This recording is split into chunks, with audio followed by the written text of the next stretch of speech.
ये लड़की एक छोटे से रूम में बंद थी। उस रूम में कई फोन्स थे और जैसे ही उसने एक फोन का रिसीवर उठाया उसमें से पानी बहने लगा और ऐसे ही सभी फोन्स में से पानी निकलने लगा। रीस खुद को एक बंद रूम में पाती है। उस रूम में दीवारों पर बहुत सारे टेलीफोन्स थे। सभी फोन्स व्हाइट कलर के थे एक्सेप्ट वन जो ब्लैक कलर का था। उस फोन पर एक नोट था जिस पर नंबर लिखा था। रीस ने जैसे ही नंबर डायल करा उसमें से कोई कहने लगा she is one of the royal flush.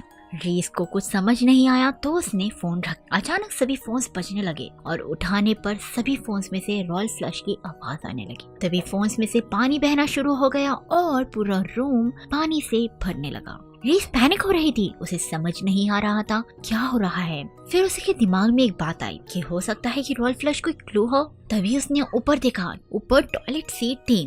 रीस समझ गई उसे टॉयलेट तक पहुंचकर फ्लश करके पानी को बाहर निकालना होगा। वो फोन्स का सहारा लेकर ऊपर चढ़ने लगी। जब वो टॉयलेट सीट तक पहुंची उसने देखा कि उसमें तो फ्लश हैंडल ही नहीं है। तो वो फ्लश कैसे करेगी। पानी में एक स्टिकर तैर रहा था जिस पर नंबर लिखे थे। रीस ने गेस किया कि कौन सा टेलीफोन हो सकता है। उसने एक फोन में उन नंबर्स को डायल किया। डायल करने पर टेलीफोन खुल गया जिसमें फ्लश हैंडल था। रीस ने हैंडल को टॉयलेट सीट से अटैच करके फ्लश किया। फ्लश करते ही सारा पानी बाहर निकल गया। तभी एक ऑटोमेटेड वॉइस रीस को कांग्रेचुलेट करती है टास्क पूरा करने के लिए। उसके बाद रिवील हुआ कि ये इतना डेंजरस टास्क सिर्फ वर्चुअल रियलिटी गेम था। रीस ने अपने वीआर हेडसेट्स और सेंसर्स को निकाला। वो एक स्पेशलाइज्ड गेम सेंटर में थी। वहाँ और भी कई गेमर्स थे। उसके बाद रीस घर के लिए निकल गई। घर पर वो उसके फ्रेंड्स के साथ गेम्स को डिस्कस करती है चैट के थ्रू। रात में उसने अपने फादर क्रिस के साथ डिनर एंजॉय किया।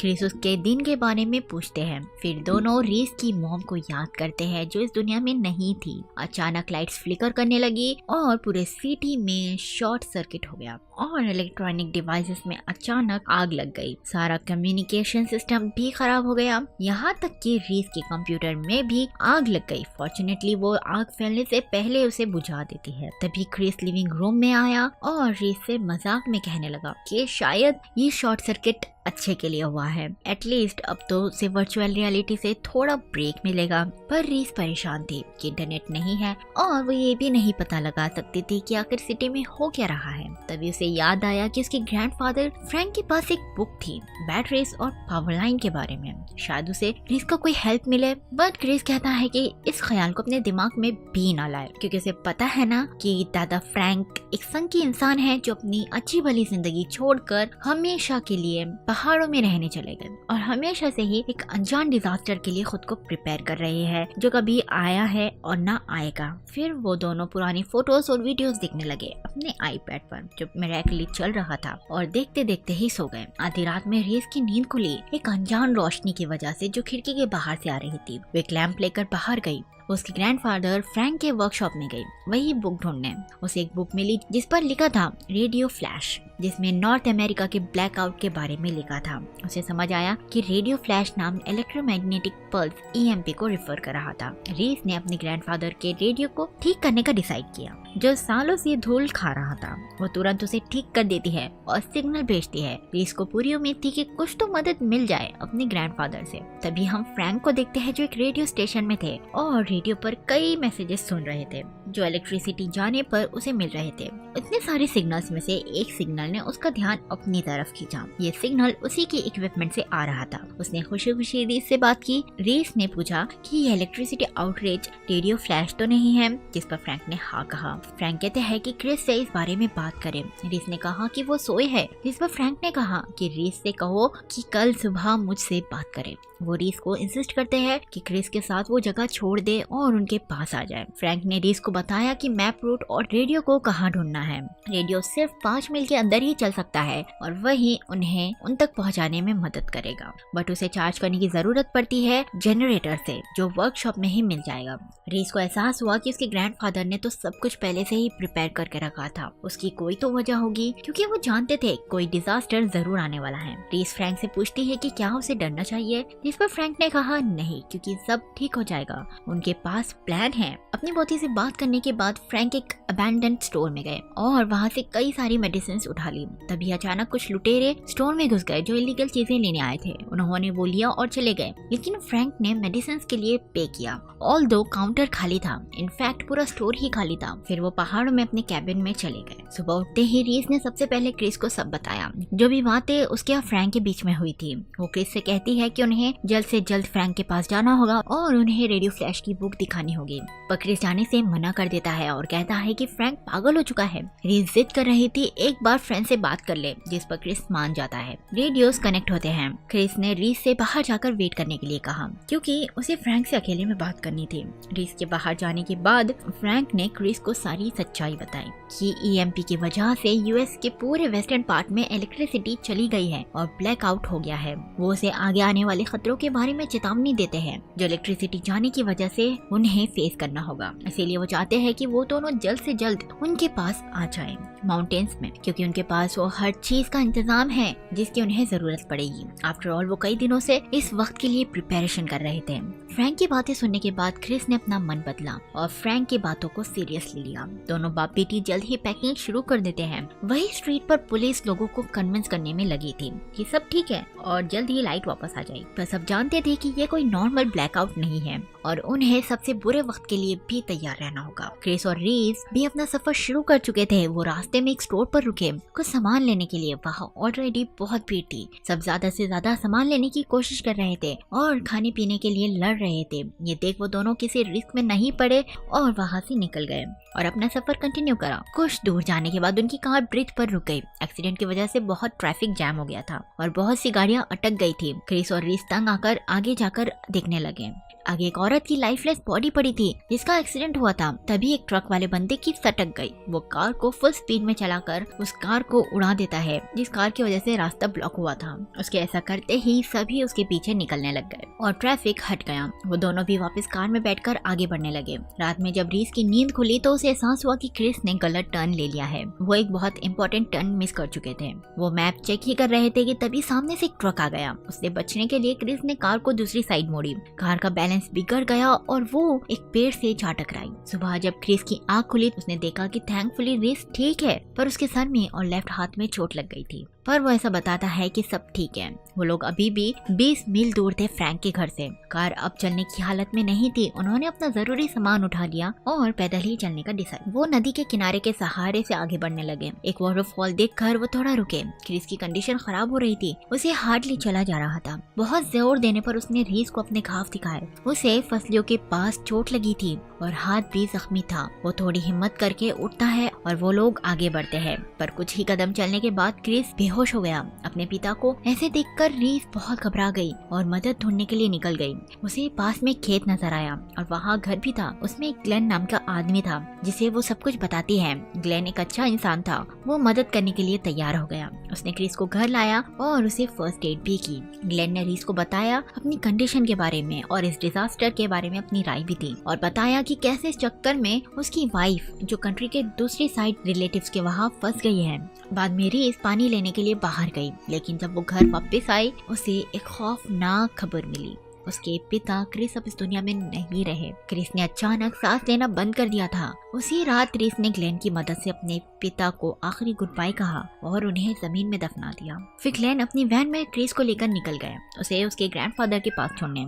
और इधर फ्रैंक भी परेशान थे कि अब तक रीस और क्रिस क्यों नहीं पहुंचे। उन्हें क्या पता था कि उनका बेटा तो अब इस दुनिया में ही नहीं है। खैर वो भी निकल गए उन दोनों को ढूंढने के लिए। जल्द ही वो एक्सीडेंट की जगह तक पहुंच गए। गाड़ी की हालत देख उन्हें समझ में आया कि रीस और क्रिस किसी मुसीबत में हैं। ट्रेसेस की मदद से वो फ्रैंक के घर तक पहुंचे और अंदर घुस गए। अंदर छानबीन करने पर काउच पर खून के निशान और बैकयार्ड में ताजी ताजी कब्र। वो समझ गए कि कुछ तो बहुत बुरा हुआ है। इधर रास्ते में ग्लेन को एक आदमी खड़ा नजर आया। वो हेल्प मांग रहा था। उसे देख ग्लेन ने रीस से कहा कि वैन में पीछे छुप जाए, क्योंकि उसे थोड़ा बहुत अंदाजा था सिचुएशन का।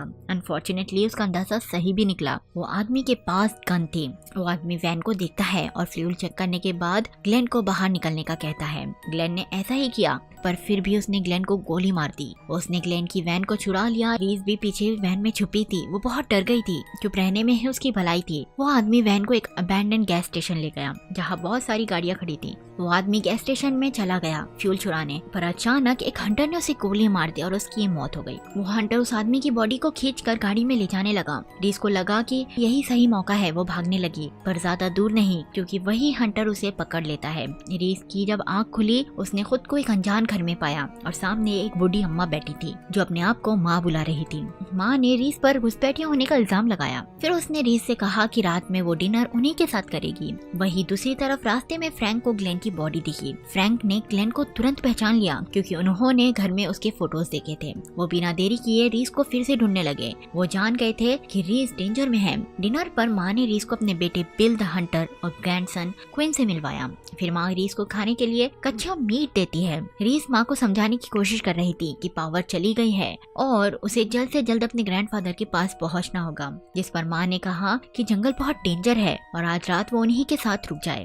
उसने सोने के लिए रीस को एटिक भी दिया। रीस माँ के सोने का इंतजार कर रही थी और उसके सोने के बाद रीस को मौका मिल गया। वो फौरन वहाँ से भागने लगती है, पर दरवाजे की आवाज से माँ जाग गई। उसने बिल से रीस को वापस लाने के लिए कहा। रीस उनसे बचकर भाग रही थी। वो घर से दूर आ ही गई थी, पर जल्द ही क्विन और बिल ने उसे ढूंढ लिया। बिल क्विन से कहता है कि उसे पकड़ कर लाओ, बट क्विन बस खड़े रहा। बिल कार से उतरकर क्विन को मारता है और रीस को वापस किडनैप कर लेता है। बिल ने रीस को एक बोरी में बंद कर लिया था और बोरी को पेड़ से लटका दिया। उसने पूरी रात रीस को उसी बोरी में पेड़ से लटका के रखा। सुबह रीस देखती है कि उसके नीचे एक बियर खड़ा है जो उसकी खुशबू से आया था। वो बियर रीस तक पहुंचने की कोशिश कर रहा था। तभी हंटर बिल ने उसे शूट कर दिया। रीस समझ गई कि बिल उसे बेट की तरह यूज कर रहा था बियर का शिकार करने के लिए। फिर उसने बंधी हुई रीस को बांध में बंद कर दिया। अगले दिन वो रीस को माँ के पास ले जाता है। माँ ने रीस को चाय पिलाई और उसे मैनिपुलेट करने लगी कि वो उसकी मदद करना चाहती है। वो बिल और क्वीन में से किसी एक को चुनकर उसकी पार्टनर बन जाए, क्योंकि वो अकेले जी जी कर थक चुके हैं। माँ ने उसे धमकी भी दी, अगर उसने अपनी मर्जी से उन्हें नहीं चुना तो उसे वापस बांध में ही जाना होगा।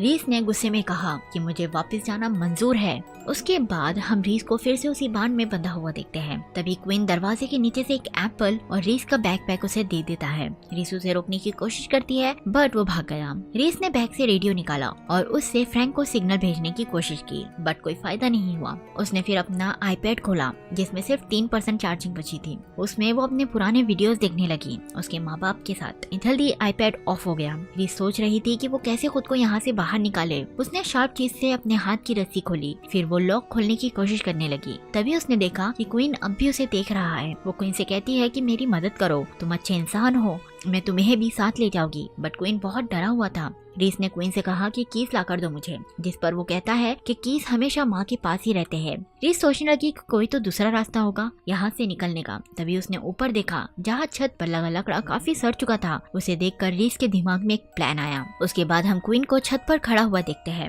रस्सी लेकर। फिर वो रस्सी को ऊपर बांध देता है और नीचे फेंकता है, लेकिन वो खुद भी नीचे गिर गया। रस्सी ऊपर बंधी थी। पहले रीस और बाद में क्वीन ऊपर चढ़ गए। फिर दोनों भी वहाँ से भाग गए। क्वीन भी अपने संग की बाप और दादी से भागना चाहता था और रीस की वजह से उसे ये मौका मिल गया। वो दोनों घर से बहुत दूर भागते हैं। वही सुबह में बिल को पता चला कि रीस भाग गई है और साथ में क्वीन भी। वो फौरन उन्हें पकड़ने के लिए भागता है। फुटप्रिंट्स और टूटी हुई टहनियों की मदद से उनका पीछा कर रहा था। इधर क्वीन और रीस कुछ देर के लिए रुके।